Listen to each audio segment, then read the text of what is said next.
We learned a little bit about relationships of the past, but what about love today?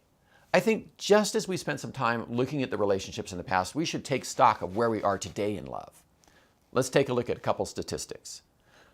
In the 50s, we had a 70% marriage rate, but by 2010, it drops to 50%, which creates a rising singles rate as people begin to postpone marriage.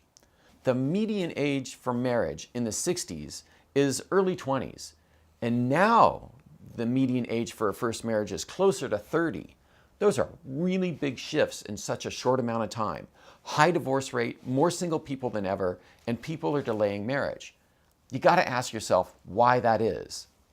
Although there's probably some economics involved, I believe we've reached an age of consciousness. We're more aware of who we are and what we want from life. In terms of relationships, the greater consciousness equates into a greater relationship desire and demand. We're tired of having to compromise. We want more from our relationships, or we want no relationship at all. We've moved from the concept of partnerships into a time where we're looking for romantic relationships. We want deep love relationships. We've entered the romantic renaissance. The romantic renaissance, it's a turning point. It's the first substantial change in relationship concepts in 50 years.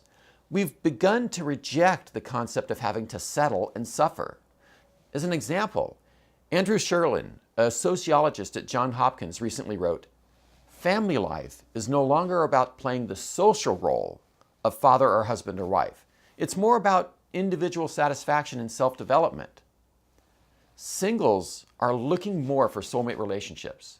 But just as in the previous ages, we haven't yet discovered how to go about finding the relationships we want. And because we don't understand how to find soulmates, at this point we're just avoiding committing.